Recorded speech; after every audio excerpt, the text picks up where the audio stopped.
Peoples democratic party की अध्यक्ष और पूर्व मुख्यमंत्री महबूबा मुफ्ती की मुश्किलें बढ़ती जा रही हैं।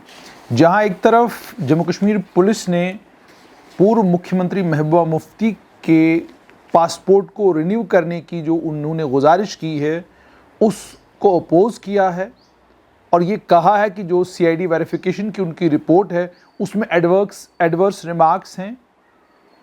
वहीं पर दूसरी तरफ डेली एक्सेलसियर की एक खबर के मुताबिक पूर्व मुख्यमंत्री और पीडीपी की अध्यक्षा महबूबा मुफ्ती, जिनसे कल एनफोर्समेंट डायरेक्टरेट ने भी सवाल जवाब किया और बाहर निकलकर उन्होंने ये भी कहा कि एक पर्चे पर उनको दस्तखत करने के लिए कहा और पहले तो उन्होंने मना किया, उन्होंने कहा मैं दस्तखत नहीं करूंगी, लेकिन बाद में उन्हें जब कानून बताया गया, रूल्स बताए गए तो उन्होंने उस पर्चे के ऊपर दस्तखत कर दिए। पब्लिक में आकर उन्होंने तमाम बातें जो हैं वो मीडिया के साथ तमाम बातें शेयर की कि क्या कुछ सवाल जवाब एनफोर्समेंट डायरेक्टरेट ने पूछे। वहीं दूसरी तरफ जम्मू के प्रसिद्ध अखबार डेली एक्सेलसियर की खबर के मुताबिक पूर्व मुख्यमंत्री और पीडीपी अध्यक्षा महबूबा मुफ्ती को लेकर नेशनल इन्वेस्टिगेटिंग एजेंसी ने ये कहा है, हालांकि ये खबर सारी सूत्रों के ऊपर मुनहसर है, सूत्रों के ऊपर डिपेंडेंट है और तमाम बातें जो भी इस खबर के अंदर हैं वो सूत्रों के अनुसार हैं। महबूबा मुफ्ती के करीबी वहीदुर रहमान परा ने 5 करोड़ रुपया ऑल पार्टी हुर्रियत कॉन्फ्रेंस को अलगाववादी गतिविधियां जारी रखने के लिए 5 करोड़ रुपया दिया था। उसके अलावा आतंकी संगठन हिजबुल मुजाहिदीन की मदद मांगी थी लोकसभा 2019 के चुनाव में। हिजबुल मुजाहिदीन के उस समय आतंकी संगठन हिजबुल मुजाहिदीन के उस समय जो डेप्यूटी चीफ थे नवीद मुश्ताक इलियास नवीद बाबू, उन्हें 5 करोड़ रुपया जो दिया गया था उसमें यह था कि हम आपको 5 करोड़ दे रहे हैं, आप हमारे वर्करों को लोकसभा के चुनाव में कैंपेन करने दें। 2016 में महबूबा मुफ्ती जिस समय पीडीपी बीजेपी गठबंधन की मुख्यमंत्री थी, एनआईए के जानकार सूत्रों के मुताबिक वहीदुर रहमान परा हथियारों की स्मगलिंग कुपवाड़ा से साउथ कश्मीर यानी अनंतनाग अपनी गाड़ी में किया करते थे और ये कहा गया है कि एक एस्कॉर्ट जो उनको प्रोवाइड किया गया था, यानी सुरक्षाकर्मी जो उनके साथ होते थे, चूंकि एस्कॉर्ट व्हीकल उनके साथ होती थी और वो सरकारी एस्कॉर्ट व्हीकल थी, उसके चलते इनकी गाड़ी की चेकिंग नहीं होती थी और इस गाड़ी में हथियार जो है वो कुपवाड़ा से साउथ कश्मीर लाया जाता था। और सूत्रों के मुताबिक ये भी कहा गया है कि परा जो है इंपॉर्टेंट इंस्टीट्यूशंस में पेनिट्रेट करने की कोशिश कर रहा था, इंपॉर्टेंट एंटिटीज में पेनिट्रेट करने की कोशिश कर रहा था ताकि वो अलगाववाद का जो एजेंडा है उस एजेंडे को आगे चला पाता। आतंकी गतिविधियां करके, आतंकी गतिविधियों से यानी टेरर एक्टिविटीज से वो भी कहा गया है। उसके बाद ये एक बड़ी कॉन्स्पिरेसी थी जो पाकिस्तान में जो आतंकी संगठन हिजबुल मुजाहिदीन के आका हैं उन लोगों ने ये कॉन्स्पिरेसी हैच की थी। ये भी कहा गया कि वहीदुर रहमान परा ने 5 करोड़ रुपया सैयद अली शाह गिलानी जो अलगाववादी नेता हैं उनके दामाद अल्ताफ अहमद शाह इलियास अल्ताफ फंतूश को 5 करोड़ रुपया दिया ताकि जम्मू कश्मीर के घाटी के हालात जो हैं वो ख़राब रहें जब आतंकी बुरहान वानी को फौज ने मार गिराया था। ये पैसा जो है परा ने पीडीपी की तरफ से हुर्रियत कॉन्फ्रेंस को दिया था ताकि अलगाववादी गतिविधियां कश्मीर में चलती रहें। फंतूश के बारे में ये कहा गया है, सैयद अली शाह गिलानी के दामाद अल्ताफ फंतूश के बारे में ये कहा गया है कि वो करीबी साथी थे परा के और जिस समय घाटी में हालात ख़राब थे वो कॉन्स्टेंटली वहीदुर रहमान परा जो है वो अल्ताफ फंतूश के कांटेक्ट में थे। उसके बाद ये भी कहा गया है कि परा ने बहुत सारी मीटिंग्स आतंकी संगठन हिजबुल मुजाहिदीन के इरफान शफी मीर के साथ की हैं उनके घर पर गुपकार रोड श्रीनगर पर और 10 लाख रुपया उनको दिया इसलिए ताकि वो पैसा आगे नवीद मुश्ताक यानी नवीद बाबू को हथियार खरीदने के लिए और आतंकवादी गतिविधियां करने के लिए वो 10 लाख रुपया भी दिया।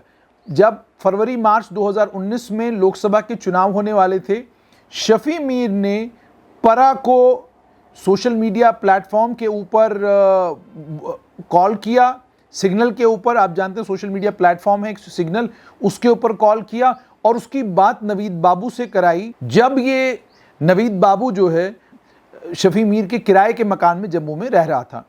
परा ने नवीद बाबू से बात की और उसको ये कहा कि आप जो हैं हमारे पार्टी वर्कर्स का लोकसभा के चुनाव में उनका वहाँ पर ख्याल रखें, यानी कोई आतंकवादी पीपल्स डेमोक्रेटिक पार्टी के वर्करों को कोई नुकसान न पहुंचाए, इस चीज़ को आप सुनिश्चित करें, ऐसा सूत्रों ने कहा है।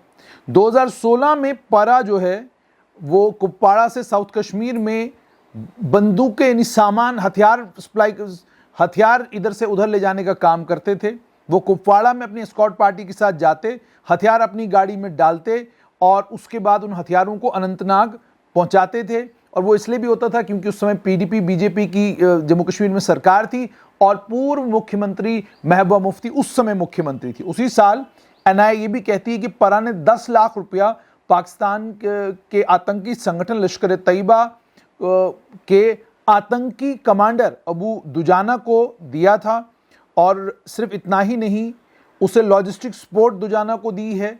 दूसरा पाकिस्तान का आतंकी नवीद जट, उसको भी लॉजिस्टिक सपोर्ट दी है। परा का रोल ये कहा गया है सिर्फ मिलिटेंसी तक कन्फाइंड नहीं था, बल्कि वो स्टोन पेल्टर्स का रैकेट भी रन करता था पुलवामा में 2010-11 में, जब जम्मू कश्मीर में नेशनल कॉन्फ्रेंस और कांग्रेस की सरकार थी। परा इस समय डिस्ट्रिक्ट डेवलपमेंट काउंसिल के मेंबर हैं पुलवामा से। और ये तमाम बातें सामने आई हैं और इन तमाम बातों में एक कनेक्शन जो बताया जा रहा है पूर्व मुख्यमंत्री महबूबा मुफ्ती का वहीदुर रहमान परा के साथ। और उसके बाद ये खबर भी जो एक एजेंसी के द्वारा चलाई गई है, जिस खबर में ये कहा गया है कि जम्मू कश्मीर पुलिस ने पूर्व मुख्यमंत्री महबूबा मुफ्ती को पासपोर्ट देने से, पासपोर्ट रिन्यूअल जो की एप्लीकेशन जो उनकी है, उस रिन्यूअल की एप्लीकेशन को अपोज किया है इन ग्राउंड्स पर कि उनकी जो सीआईडी वेरिफिकेशन रिपोर्ट है वो एडवर्स है। वक्त और हालात सियासी वक्त और हालात बहुत अजीब होते हैं। 1999 की दहाई में पूर्व प्रधानमंत्री स्वर्गीय अटल बिहारी वाजपेयी के कार्यकाल में महबूबा मुफ्ती और उनके पिता मुफ्ती मोहम्मद सैयद ने मिलकर पीपल्स डेमोक्रेटिक पार्टी की बुनियाद डाली। मुजफ्फर हुसैन बेग उस पार्टी में थे और अन्य कई नेता थे। उनमें से ज़्यादातर नेता इस समय जो हैं वो जम्मू कश्मीर अपनी पार्टी में चले गए हैं। और एक बड़े कद्दावर नेता जिन्होंने जम्मू कश्मीर पीपल्स कॉन्फ्रेंस छोड़कर पीडीपी ज्वाइन की थी, वो वापस पीपल्स कॉन्फ्रेंस में चले गए हैं। महबूबा मुफ्ती के दाएं बाएं युवा कुछ नेता हैं, लेकिन वक्त और हालात देखिए। एक हालात जब 2002 की दहाई में पीपल्स डेमोक्रेटिक पार्टी और कांग्रेस की कोलिशन सरकार जम्मू कश्मीर में बनी, मुफ्ती मोहम्मद सैयद उसके मुख्यमंत्री थे। 2014-15 में एक और कोलिशन सरकार जम्मू कश्मीर में बनी, मुफ्ती मोहम्मद सैयद उसके मुख्यमंत्री थे। और उस समय जब बीजेपी के साथ अलायंस पीडीपी ने किया, दो बिल्कुल अलग अलग विचारधाराएं जो बिल्कुल एक दूसरे के साथ हर मामले में क्लैश करती थीं। दोनों की बोली एक्सट्रीम नेचर की, जिस तरह की बयानबाजी बीजेपी कर रही थी, जितनी सख्त बयानबाजी वो कर रहे थे, उतनी ही सख्त बयानबाजी पीडीपी भी कर रही थी। आज हालात ऐसे बने हैं कि पूर्व मुख्यमंत्री महबूबा मुफ्ती को एनफोर्समेंट डायरेक्टरेट ने बुलाया, सवाल जवाब किए। पासपोर्ट का रिन्यूअल नहीं हो रहा। और अब ये जो बहुत बड़ा खुलासा, क्योंकि एक बड़े इंपॉर्टेंट अखबार में ये पूरी खबर आई है, तमाम तफसीलात आई हैं, तो ये अपने आप में ये चीज़ दर्शाती हैं कि मामला बहुत गंभीर हो चुका है। आने वाले दिनों में पूर्व मुख्यमंत्री महबूबा मुफ्ती की मुश्किलें और परेशानियां बढ़ सकती हैं। ऑलरेडी इनके 2 करीबी साथी जो हैं वो डिटेंशन में हैं।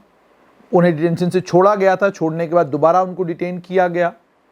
आने वाले दिनों में जम्मू कश्मीर की राजनीति में क्या कुछ होता है देखना बड़ा इंटरेस्टिंग होगा। लेकिन पूर्व मुख्यमंत्री और पीडीपी की अध्यक्षा महबूबा मुफ्ती, क्या ये एनआईए ने का जो खुलासा है और जिस तरीके से उनके तार बताए जा रहे हैं कि आतंकी संगठनों के साथ, अलगाववादी संगठनों के साथ उनके तार जुड़े हुए रहे हैं, क्या ये कोई बड़ी मुसीबत बनकर आएंगे पूर्व मुख्यमंत्री महबूबा मुफ्ती के लिए? पार्टी का क्या होगा? पार्टी का स्ट्रक्चर कैसी तरह का रहेगा? क्या पार्टी के नेता इस खुलासे के बाद भी पार्टी में बने रहेंगे या दाएं बाएं जाना शुरू करेंगे? जो कुछ होगा आप तक ज़रूर पहुँचाएंगे।